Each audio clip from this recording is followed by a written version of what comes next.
Baik, selamat malam semua. Hari ini Um, kita akan melakukan Zoom setiap hari Jumat. Di mana hari ini sebenarnya kita akan bertemu dengan narasumber kita, yaitu Dr. Laimena Yusak. Tapi kebetulan Dr. Yusak masuknya mungkin agak sedikit lebih terlambat, karena tadi lagi ada pasien. Jadi kita akan mulai dulu sambil menunggu narasumber kita untuk join. Jadi saya akan memberikan sedikit informasi apa saja yang harus disampaikan mengenai perangkat ITERA Care sebenarnya.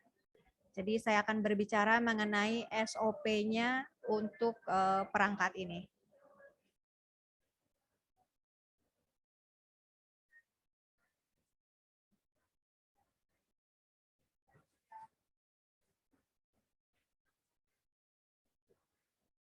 Baik. Sambil menunggu Ibu Bapak, mungkin kalau sudah ada pertanyaan, silakan untuk menulis di dalam kolom chatnya kita. Nanti sambil setelah narasumber akan masuk, nanti kita tinggal akan membacakan pertanyaan-pertanyaan Ibu dan Bapak di dalam kolom chat tersebut. Tapi kalau misalkan ingin berbicara langsung, nanti silakan untuk raise hand saja atau angkat tangan. Nanti kita akan bukakan mic Ibu dan Bapak semua. Baik, jadi perlu kita ketahuin semua bahwa perangkat ITERA Care ini adalah perangkat yang menggunakan gelombang terahertz dan mempunyai 3 teknologi di dalam satu perangkat, yaitu gelombang terahertz, teknologi kuantum, dan teknologi optik kuarsa. Nah, sebelum Ibu dan Bapak menggunakan perangkat ini kepada teman-teman kita semua atau calon klien kita, ada beberapa SOP yang perlu kita ketahui. Oke, baik, saya akan mulai. Yang harus diperhatikan terlebih dahulu adalah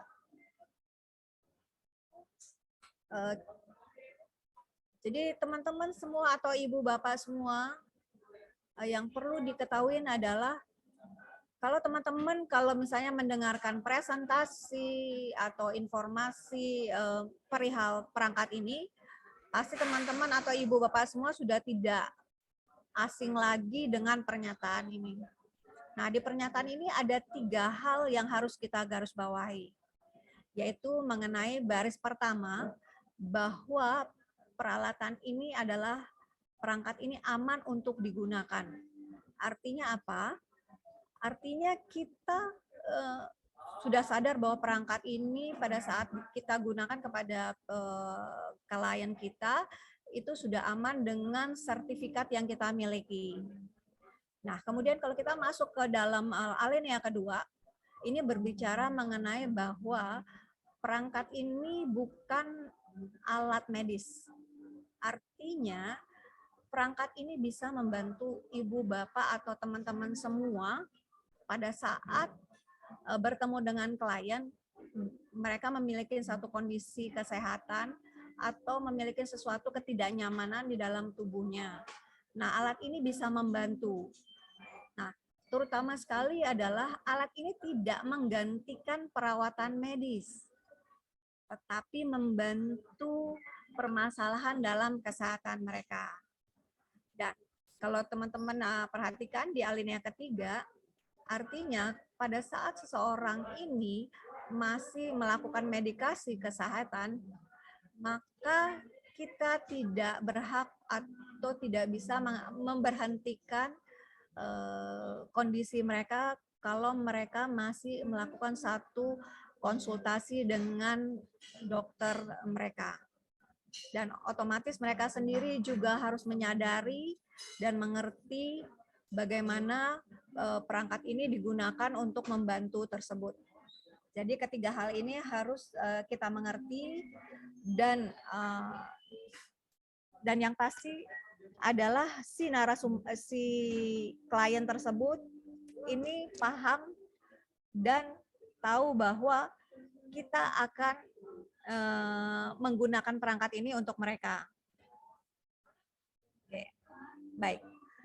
Tunggu teman-teman sebentar ya, saya akan pause dulu.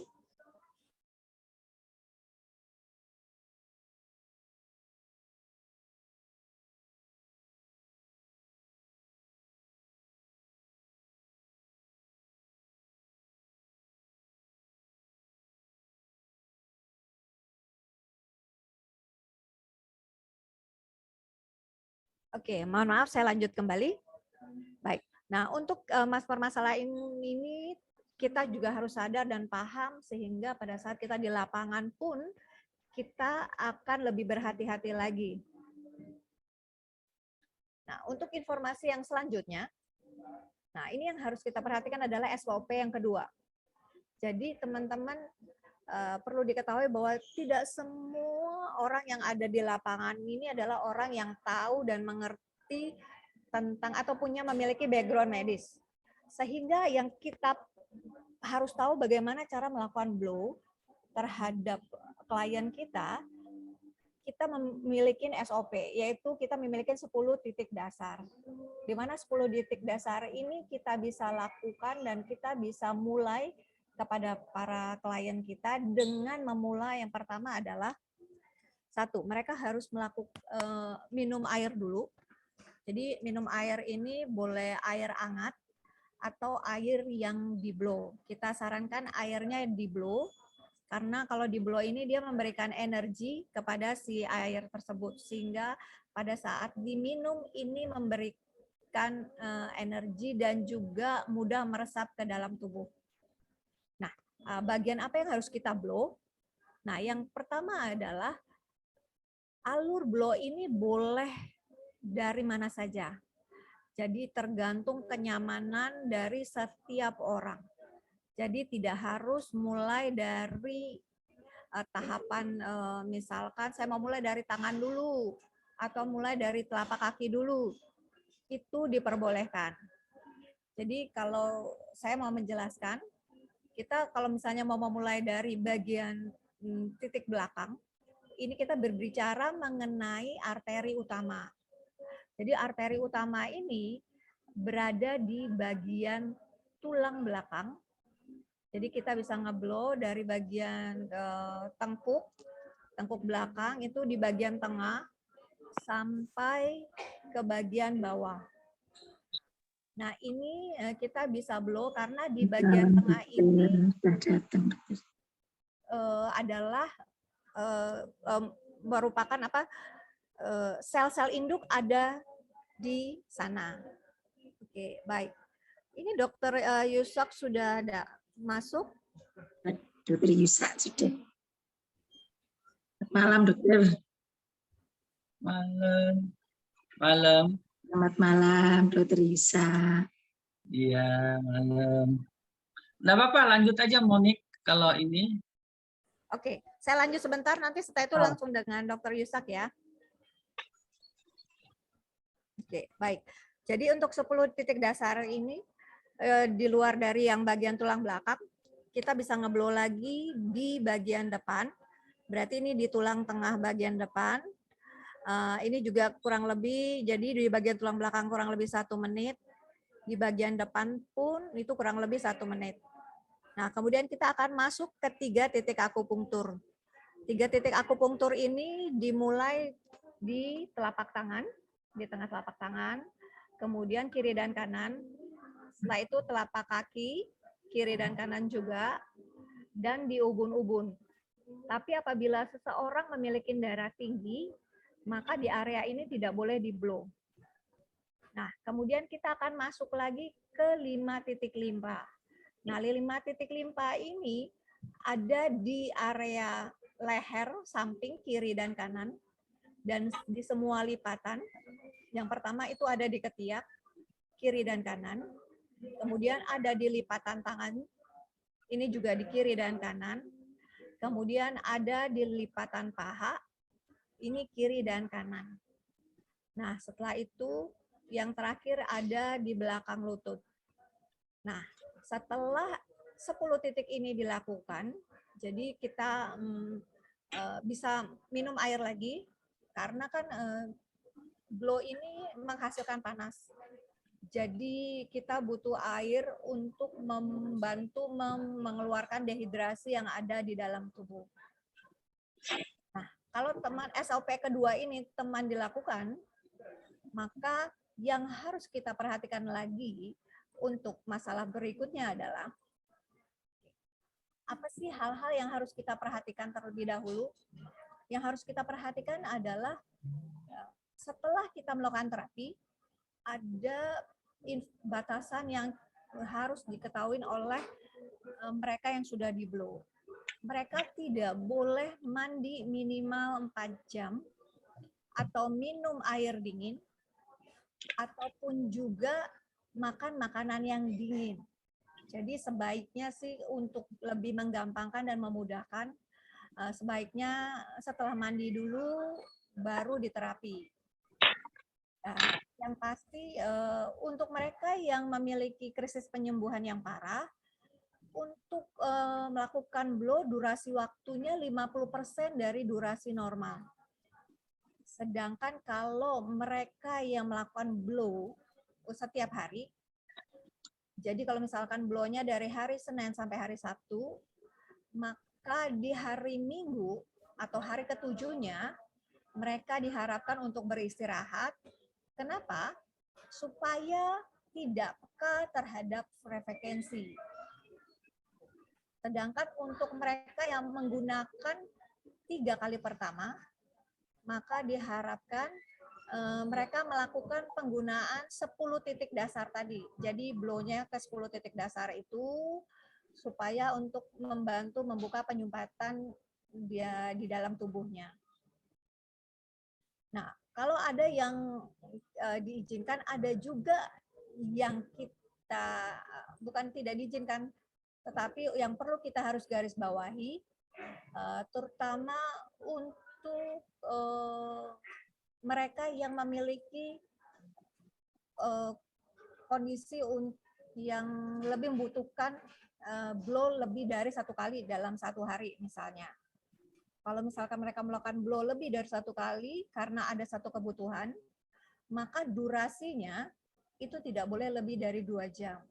Misalkan kalau di pagi hari saya mau pakai 30 menit, kemudian di siang hari itu 45 menit, dan di malam hari mungkin sekitar 45 menit.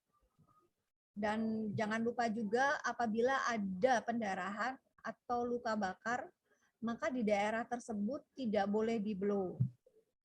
Dan apabila seseorang yang memiliki pemasang metal di dalam tubuhnya, seperti pasang ring, kemudian pasang pen, maka di area tersebut, baik di bagian depan maupun di bagian belakang, itu tidak boleh di-blow. Dan ini adalah beberapa kondisi yang tidak kita rekomendasikan. Untuk ibu hamil dan menstruasi, ini sama sekali kita tidak boleh lakukan blow. Tapi kalau misalkan seseorang yang mengalami kelainan pada katup jantungnya, atau memasang implan di area tubuh tersebut, atau ada luka terbuka, atau patah tulang, atau implan, maka di area tersebut tidak boleh di-blow secara langsung. Jadi di area yang lain saja. Dan yang terakhir untuk SOP yang perlu kita ketahui adalah pada saat seseorang itu sudah di-blow, kemungkinan mengalami suatu reaksi itu wajar. Tetapi yang harus kita perlu ketahui adalah reaksi tersebut masih dalam kondisi normal atau tidak. Kalau kondisinya sudah tidak normal, maka diharapkan untuk memberhentikan terlebih dahulu penggunaan dari perangkat tersebut. Begitu SOP yang bisa saya sampaikan kepada Ibu dan teman-teman semua. Selebihnya saya kembalikan ke narasumber kita, yaitu Dr. Yusak. Bisa dilanjutkan, Dr. Yusak? Ya, oke. Selamat malam semua. Selamat malam kembali. Ya, jadi prinsipnya tadi sudah disampaikan sama Monik. Saya cuma mau menggarisbawahi syarat dari penggunaan gelombang ITERA ini, ya ada beberapa hal penting yang benar-benar harus diperhatikan. Nah, tadi kalau Monik bilang sebelum dan sesudah terapi minum air, ya betul, itu harus ya wajib dilakukan. Tujuannya bukan sekedar bahwa minum air karena dehidrasi aja, karena efek dari panasnya sehingga dehidrasi, tetapi sifat dari gelombang terahertz itu harus ada air baru energinya akan terserap dengan baik. Ya, jadi gelombang terahertz ini baik kalau ada air, ya, karena sifat gelombangnya mirip dengan air. Sehingga kalau dia ada air, energi yang diserap ke bagian tubuh itu akan jauh lebih banyak dan lebih kuat. Syarat kedua,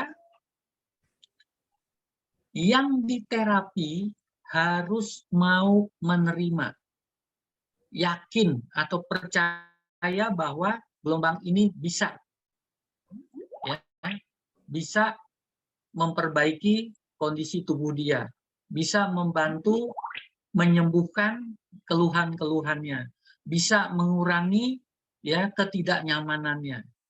Kalau dia tidak percaya, jangan sekali-kali melakukan terapi. Jangan memaksa orang yang tidak mau diterapi. Ya, kalau dia menolak, hasilnya adalah feedback terbalik, di mana hasil akhirnya dia akan merasa nyeri, merasa pegal, dan merasa lemas. Ya, yang ketiga, syarat yang ketiga yang penting lagi adalah yang menterapi harus ikhlas. Ya, ini penting. Ya, kalau dia melakukannya tanpa rasa ikhlas, berjam-jam di terapi pun tidak akan ada hasil. Ya, yang menterapi pun harus mempersiapkan diri. Ya, dia harus menterapi dirinya sendiri, minum air yang di blow juga sebelum dia menterapi orang lain. Bukan lamanya waktu terapi, tetapi adalah rutinitas terapi. Tadi Monik sudah jelaskan bahwa setelah terapi 7 kali berturut-turut atau 10 kali berturut-turut kita off 1 hari. Jadi sama kayak prinsip olahraga. 5-0, 2-0. 3-0, 2-0. 3 hari berolahraga, off 1 hari, 2 hari lagi berolahraga, off 1 hari. Jadi dari 7 hari, 5 hari efektif olahraga. Demikian juga untuk melakukan terapi, perlu ada kondisi kita mengistirahatkan tubuh, supaya dia bisa beraktivitas juga, tidak selalu dirangsang. Jadi tubuh merangsang dirinya sendiri untuk juga aktif, untuk proses detox segala macam. Ya, jadi hal-hal ini harus diperhatikan. Selain SOP yang harus dilakukan secara benar dan tepat. Ya, yakinlah bahwa alat ini memang luar biasa bagus. Ya, tetapi pada orang-orang yang tidak percaya, menolak, tidak akan berhasil. Jadi kalau ada orang sakitnya sama, yang satu berhasil, satu tidak, kita mesti korek. Kenapa dia tidak berhasil? Dia tidak percaya, tetapi minta diterapi, atau yang menterapi pun males gitu loh, terpaksa, ya kan? Jadi perhatikan poinnya. Alat ini penggunaannya sangat sederhana dan sangat mudah. Jadi siapapun bisa melakukannya, asal dilakukan dengan SOP yang benar. Ya, nah itu poin penting yang mau saya sampaikan. Ya, jadi saya ke roadshow kemanapun selalu saya sampaikan hal-hal seperti ini supaya dapat hasilnya maksimal. Karena ada yang bilang, wah aku nggak berhasil, tapi ada yang berhasil sampai takjub luar biasa, padahal penyakitnya sama. Ya, kembali lagi semua main gelombang tidak seperti minum obat. Kita minum obat, kita nggak mau minum obat, kita minum paracetamol, demam kita turun, sakit kepala kita pasti hilang. Tetapi tidak dengan gelombang. Begitu kita menolak, reject, denial, gelombangnya tidak bekerja. Ya, Jadi prinsip itu harus diperhatikan. Nah, itulah yang mau saya sampaikan. Semoga teman-teman yang bergerak di bidang terapi, terapis harus memperhatikan dirinya juga, ya. Jadi semangat mengeblow boleh, tetapi perhatikan juga dirinya juga harus diterapi. Ya, ingat. Jangan sampai kebablasan, ngegas terus, nggak ada remnya nanti. Ya, nanti akhirnya sakit, tubuhnya sakit. Ya, nah, kira-kira itu yang mau saya sampaikan. Semoga bisa bermanfaat dalam waktu yang singkat ini. Oke, dokter, boleh saya tanyakan ya dok? Ini kan selain kita harus mengerti SOP, terus mindsetnya juga harus benar, terus yang melakukan blow juga harus sehat walafiat ya dokter.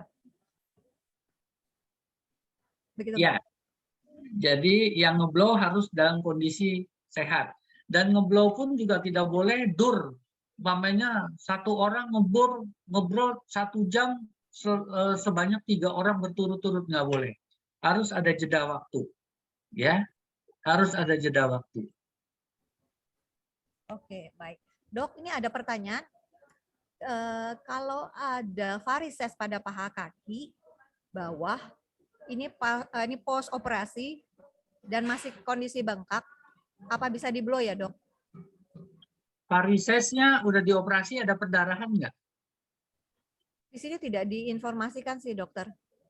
Ya, Nggak ada, dokter. ada perdarahan, sebaiknya dihindari. Ya, ataupun masih baru habis operasi, sebaiknya dihindari dulu sekitar paling nggak 2 minggu ya. 2 minggu dihindarkan dulu, nanti sudah tenang baru boleh blow. Ya, sebenarnya tetap boleh, tapi karena saya nggak tahu kondisinya seperti apa, saya nggak bisa adjust. Ya, karena ini hanya berdasarkan informasi kata-kata. Jadi nggak bisa ngebayangin bentuknya seperti apa sih. Nah, jadi harus dilihat, ya. Jadi teman-teman juga kalau namanya ada, saya mau minta di blow ini begini, kondisinya begini, nah jangan. Ya, kita harus yakin dulu bahwa ini aman. Ya, terutama orang wah sakit kepala main blow, ternyata darah tinggi, meledaklah itu tekanannya ya. Jadi harus diperhatikan. Hal-hal itu harus ditanyakan dulu sedetail mungkin. Kalau ragu kita bisa tunda dulu ya. Jadi dokter ini prinsipnya kayak kita tuh kayak dokter juga ya dok. Jadi kita nanya detail. Kalau misalnya kita merasa ragu-ragu, sebaiknya kita postpone dulu. Oke aja sama minum air. Jadi dengan minum air aja sebenarnya sudah sangat besar sekali manfaatnya. Ya. Jadi tidak bisa dilakukan terapi, tapi kita minum air yang di blow aja sudah sangat membantu. Oh baik dok. Dok ini ada pertanyaan dari Pak Hartono. Kalau misalnya kita melakukan terapi itu lama, apakah akan berdampak pada si calon klien kita itu? Nah, ini tergantung lagi, sebenarnya ini ada satu ilmu lagi yang mau saya sampaikan, cuman saya nggak bisa menjelaskannya lewat Zoom. Itu nanti lewat roadshow mau saya sampaikan. Ya, jadi nanti yang baru nih. apa namanya, leader-leader kalau nanti ada jadwal roadshow saya nanti ikut, saya akan buka di situ. Jadi selama ini SOP kita adalah kita membuang energi yang dari atas ke bawah, kita buang lewat tulang ekor, kita membuang energi negatifnya dia. Nah biasanya kita nggak menutup kembali atau mengembalikan energi dia sehabis terapi. Nah, biasanya itu dia akan mungkin merasa pegel atau rasa lemas segala macam karena energinya tidak dikembalikan lagi. Nah, itu nanti ada teknik lagi yang untuk mengembalikannya. Cuman saya hanya bisa sampaikan saat nanti saya roadshow. Saya akan demokan karena itu titiknya beda sekali. Ya, cara melakukannya pun terbalik. Ya, jadi saya nggak bisa lakukan di sini. Nanti salah penerimaan, salah persepsi, cilaka nanti. Ya, karena main energi tidak boleh sembarangan. Salah melakukannya terbalik hasilnya. Ya. Oke. Jadi nanti leader-leader kalau pas saya roadshow bisa hadir, nanti tinggal ditularkan lagi ke member-membernya, ya. Oke, jadi nanti informasi baru ini kita akan dapatkan pada saat Roadshow. roadshow roadshow. ya, dokter ya. Nanti ada roadshow Cilacap sama Solo. Ini ya mungkin nanti di Cilacap saya buka, di Solo saya buka. Oke, berarti ini member-member atau jaringan yang ada di Solo dan di Cilacap silahkan gabung ya dokter ya. Iya, membernya terutama supaya membernya bisa mengajarkan lagi ke leadernya bisa menurunkan lagi ke member-membernya. Jadi kita kembalikan lagi energinya yang dibuang itu dibalikin lagi supaya dia jangan energinya habis gitu ya. Oke, ini Dokter Yusak nih memberikan satu hal yang sangat penasaran sekali untuk ditanyakan ya. Oke, baik. Ini ada pertanyaan dari Ibu Neneng nih dokter. Kalau saya memiliki tahi lalat atau tanda lahir hitam, tapi ini tumbuh dok. Nah ini apakah bisa diterapi? Itu mengganggu nggak ya? Saya juga punya, terus terang saya juga punya di lengan. Kapan hari sempat tanpa sengaja saya pakai yang pro sempat kena tuh. Waduh, karena ini sesuatu yang dari anugerah, jadi saya biarkan. Jadi saya setiap kali mau terapi itu saya lewatin. Kalau tidak mengganggu biarkan aja. Kecuali dia berasa gatel, ya itu bisa rontok sih bisa. Ya, cuman kalau umpamanya itu memang bawaan lahir sebaiknya jangan. Baik, jadi selama tidak mengganggu kesehatan ya dokter ya? Ya, selama dia tidak gatel, tidak membesar, tidak mengganggu, biarin aja. Ya. Ini ada pertanyaan dengan Pak Setio. Saya buka dulu mic-nya ya.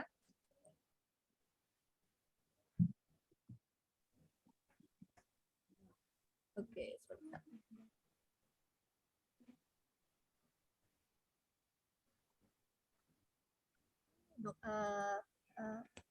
Pak Setio? Ya, ya dokter, itu tadi yang tentang varises itu dokter. Yang varises tadi, ini varisesnya post-op sudah kira-kira 3, halo? Iya Ibu, iya Ibu. Ya, varisesnya sudah 3 bulan, sudah menutup bagus. Tapi kok masih bengkak, gitu dokter. Apa kira-kira bisa di blow? Oh. Yang tadi saya tanya lewat ya. itu sebenarnya sudah bagus, kok masih bengkak ya, kadang nyeri gitu. Ya tetap minum obat dari dokter. Terus apakah bengkaknya itu dari apa enggak tahu, apa boleh di blow atau di telapak tangan telapak kakinya saja? Bengkaknya keras apa lembek? Bengkaknya itu lembek. Oh, bisa di blow. Ya, cuma kadang agak nyeri kan, terus dikasih obat kan terus mengganggu jalan gitu loh. Di blow aja, nanti bisa ikut mengurangi, bisa. Terus apa boleh disemprot sama itu ya? Air yang di blow itu ya? Boleh. Oh. Nggak ada masalah, silakan. Terus yang kedua dokter, ini ada prostat dokter, ini ada itu member saya. Mungkin Pak Thomas, monggo Pak Thomas yang habis di kateter. Halo Pak Thomas. Mungkin Ibu wakilkan saja Bu. Oh ya, itu aja nanti biar menyusulnya ada member saya yang Pak Thomas ini. Iya, saya. Oh ya, monggo Mas. Saya hadir. Ya Bu Pri, ada saya. Oke, baik Pak. Silakan pertanyaan Pak. Bisa dengar ya? Suara saya? Ya. Suara saya terdengar enggak? Iya Pak. Halo? Halo ya Pak. Iya, jadi saya kan kena prostat. Ya. Kemarin memang di kateter, tapi sekarang sudah dilepas. Waktu di kateter itu saya menanyakan yang misalnya kateter itu kena sinarnya atau mungkin panasnya itu nggak ada pengaruh, itu ke satu. Ya, ada lagi Pak? Halo? Kok hilang ya? Halo? Ya, ada lagi. Halo? Ya, Pak, silakan. Halo? Silakan Pak, Suara saya nggak dengar ya? kedengaran Pak. Dok? Iya, dengar. Halo? Dengar. Dengar Pak. Halo? Dengar ya? Iya, silakan Pak. Bapaknya yang nggak dengar.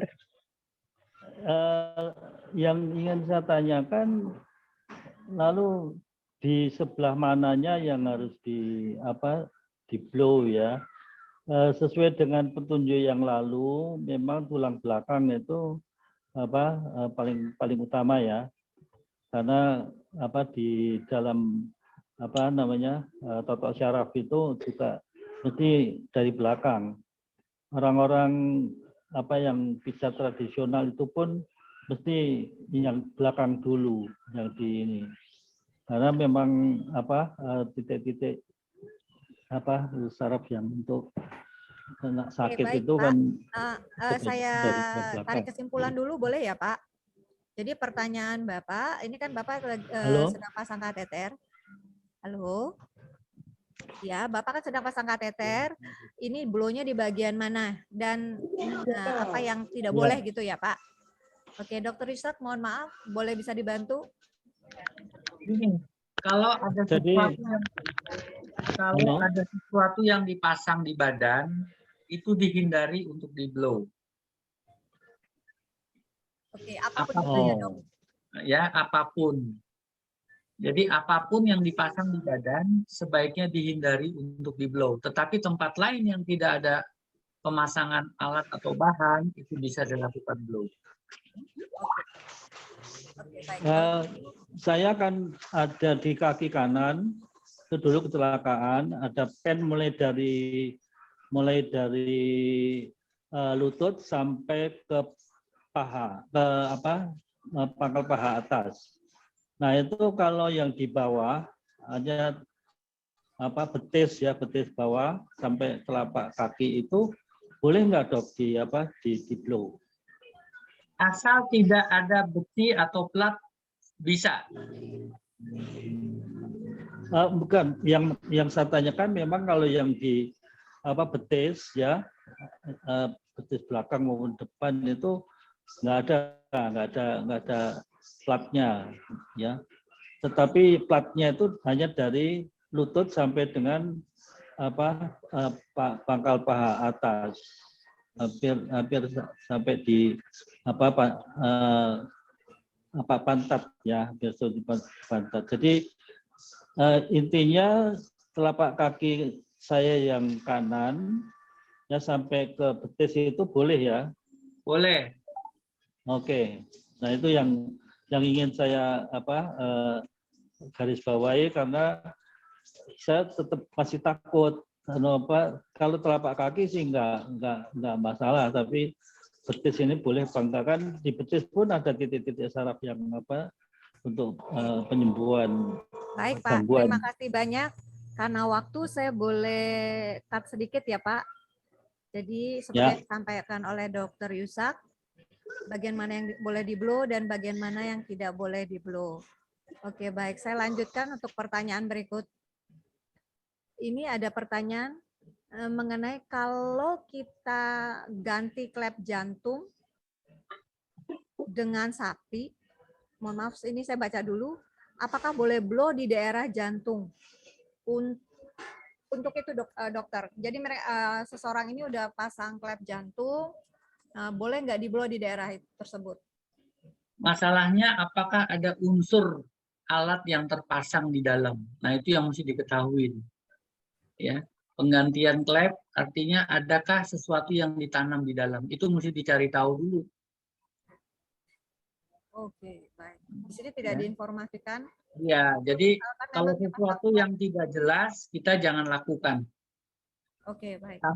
Dok, maksudnya Bu, maksudnya itu jantungnya diganti dengan klep yang baru tapi dari sapi. Tidak ada besi, maksudnya bukan kayak macam ring atau apa, bukan, cuma ganti klep aja. Ganti klep. Kasusnya apa ya waktu itu? Klepnya bermasalah, klepnya retak, klepnya kendor. Klepnya kurang jelas sih, cuma ganti klep gitu. Nah, nanti tolong dicari tahu dulu karena ini jantung kan mesin utama. Mesin utama. Jadi kalau umpamanya maupun di blow, kita dari belakang aja.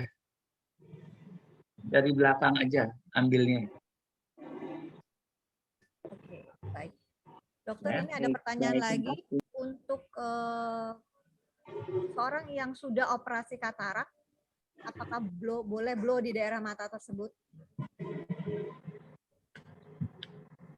Kalau sebenarnya boleh-boleh saja, tetapi mata itu, lensa mata itu tidak ada pembuluh darah di situ. Sehingga kalau ada panas yang diserap, nah itu mata yang tadinya normal itu bisa jadi katarak.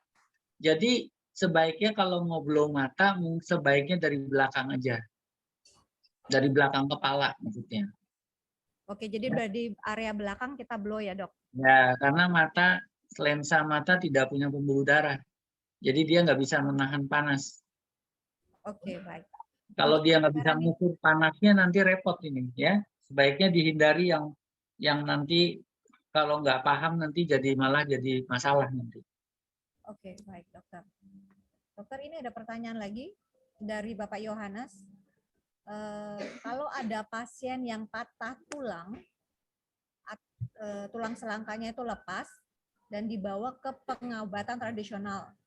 Setelah 2 bulan, tangannya masih belum bisa diangkat ke atas dan jari-jarinya bengkak bila tangan itu digantung. Ini bisa di-blow nggak ya, Dok? Soal bisa di-blow untuk ototnya bisa, tetapi tulangnya yang bengkok nggak bisa. Karena harus dicari tahu dulu bahwa apakah tulang yang bermasalah sudah direposisikan kembali secara benar. Ya, jadi di-blow bukan berarti langsung bengkok, patah, langsung bisa nyambung terus ini. Nggak begitu. Secara mekanik, blow tidak bisa memperbaiki. Tetapi otot sekitarnya, jaringan sekitarnya yang bermasalah, yang meradang, yang sakit, itu bisa diperbaiki. Oke, berarti ini ada memang kondisi-kondisi tertentu yang kita tidak bisa gunakan perangkat ini untuk menghasilkan hasil optimal ya, Dok? Ya. Dok, Bu Monik, mohon izin menambahkan. Iya, Pak. Ya, Dok, yang patah tulang tadi, ini memang di pengobatan alternatif ya, atau pengobatan tradisional. Memang belum di ronsen ulang apakah sudah reposisi atau pada posisi yang benar. Cuman ada yang di ketiak itu tangan diangkat tuh berasa kaku gitu, Dok. Jadi sepanjang tangan sampai lengan itu berasa kaku sehingga tangannya nggak bisa diangkat maksimal. Paling berapa ya, sudut 30-20 derajat saja. Nah, kalau tangan itu digantung gitu, terus jari-jarinya semua bengkak gitu. Nah, sempat kita blow itu pada posisi jari-jari dan ketiak gitu. Hasilnya? Hasilnya baru blow 1 kali, Dok. Dia hanya merasa hangat dan nyaman gitu. Baru blow 1 kali sih. Iya. Yeah. Karena saya nggak lihat kondisinya, jadi saya nggak bisa ngebayangin. Ini ada terjadi penonjolan kah dari tulangnya, atau pembengkakan di sekitar tulangnya, nah atau cuma ototnya. Kalau dia ototnya, harusnya bisa dibantu. Ya, kalau ototnya aja bisa, nggak ada masalah.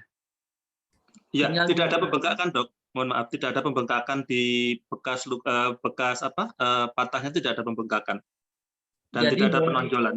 Daerah lengan, persendian, leher sampai belikat belakang, dada sampai lengan bawah itu di blow aja coba. Oh, baik, ya, baik, baik, Dok. aja. Terima kasih, Dokter. Ya. Terima kasih, Bu Monik. Ya, baik, Pak. Ini ada pertanyaan dari Ibu Veranita nih. Saya buka untuk mic-nya ya, Bu. Baik, selamat malam. Makasih Mbak Monik. Iya, tadi ada pembahasan tentang tai lalat ya, tai lalat yang hidup. Ini ada teman cerita anaknya baru dioperasi kemarin, dibuang tai lalatnya di leher. Itu tai lalat dari bayi, tapi belakangan suka sakit. Jadi sama dokter dioperasi, dan katanya ada keras di belakangnya itu keras kayak ada jakun gitu. Pakai laser. Terus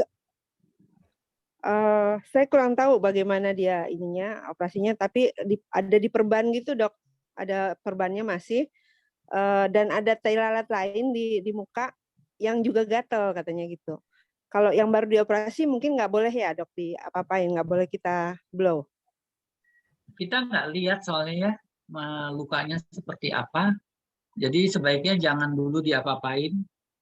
Iya dia disuruh balik kontrol lagi itu seminggu dari sekarang gitu. Jadi sesuatu yang tidak dilihat jangan dilakukan. Yang Oke. tidak kita ketahui jangan dilakukan. Karena mungkin aja karena efek operasi yang bla bla bla, terus kita coba lakukan terapi. Nah, sebenarnya terapinya sendiri tidak merusak atau mengganggu atau membuat dia tambah ini, tetapi kalau tindakan operasi itu yang kadang-kadang terjadi kendala, nanti disalahin. Jadi hindari sesuatu, kita mau niat nolong, tetapi kita nggak menolong tanpa pengetahuan yang dalam, sebaiknya jangan. Saya pun di praktek, kalau saya ragu, saya nggak mau lakukan. Ya, saya lihat dulu pasiennya gimana, bisa apa enggak. Kalau ini nggak bisa, saya lakukan. Kalau saya bilang ini pakai obat nggak bisa nih, baru saya blow. Tapi kalau saya bilang ini masih bisa obat, silahkan pakai obat dulu. Baik. Kalau untuk tai lalat yang lain yang kecil-kecil di mukanya yang katanya gatel itu apa di blow dengan seperti kita ngeblow muka aja dok? Ya, itu kalau di blow ya mungkin dalam beberapa hari dia akan rontok. Tetapi ingat, itu di daerah muka daerah sensitif. Pakai level 1. Ya, jadi perhatikan begitu nanti mukanya gosong atau terjadi lepuh, itu resiko. Ya, sebaiknya tidak usah. Ya, hindari di daerah muka, sebaiknya tidak dilakukan. Karena kalau mau lepaskan tai lalat itu butuh waktu. Nah, sedangkan muka itu tipis, ya. Oke, baik. Baik, terima kasih dok. Bu Vera. Iya, makasih. Baik, ini dokter satu pertanyaan terakhir. Ini sepertinya dari Ibu Neneng, pecinta binatang rupanya. Jadi dia memiliki seekor kucing, dokter. Nah, dok, ini mengalami skabis. Ini bisa di blow atau tidak? Mengalami apa? Karena skabis, dokter. Oh, skabis. Itu ya, kutu jadi, itu. Kalau kutu ya, itu kutu. Nah, Ibu Neneng ini punya yang klasik, dokter. Bisa di blow pakai nomor yang berapa powernya, dan kalau mau di blow itu rutin berapa kali dalam seminggu, dok? Nah, jadi Ibu Neneng mesti begini. Blow itu tergantung kucingnya. Tanya dulu sama kucingnya, ini panas nggak? Hangat nggak? Gitu. Boleh, bisa ya. Jadi ukurannya tuh dirasain. Tanya meongnya, ini kepanasan nggak? Gitu ya. Jadi sebenarnya nggak masalah mau nomor berapapun. Tetapi kutu-kutunya harus dibersihkan dulu. Ya. Saran saya, supaya kucingnya punya power, itu dikasih minum air yang di blow. Wah, itu luar biasa itu. Itu pengalaman tetangga saya, dia suka kucing yang sudah sekarat, dia kasih minum air di blow, hidup lagi, sampai dia gemeter cerita sama saya, saking happy-nya. Ya cuma minum airnya doang, kucingnya batuk-batuk sembuh. Saya berobat kucing, batuk-batuk 7 juta habis katanya. Tapi dengan menggunakan air yang di blow aja sembuh katanya. Ya. Nah, itulah keajaiban ini. Jadi buat siapapun bisa, tinggal diatur aja. Ya, mau pakai 2 boleh, mau pakai 1 boleh, ya. Yang penting kucingnya nyaman.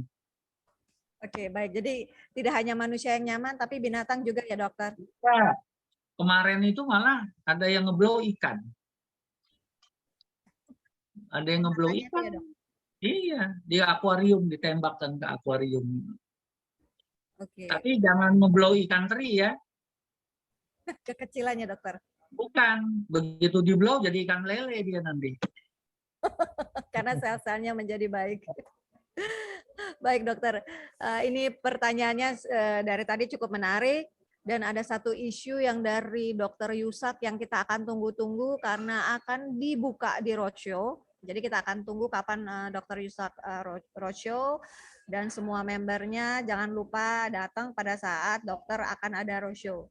Nah dokter, untuk menutup Zoom kita hari ini, tadi kan di depan sudah dokter tekankan apa yang harus dilakukan oleh kami selaku orang-orang yang di lapangan. Nah untuk penutup dokter, apa lagi yang mesti harus di-highlight buat kami? Ya, harus tetap semangat. Menolong orang, niat baik, dilakukan, tetapi juga harus punya ilmunya. Jadi, lakukan dengan benar. Itu aja. Ya, SOP-nya, jalur-jalurnya dipelajari dengan benar. Sebenarnya penggunaan ITERA ini sangat mudah banget gitu loh. Ya, ibaratnya lakukan aja SOP, minum air, SOP, terapi, kemudian titik fokus.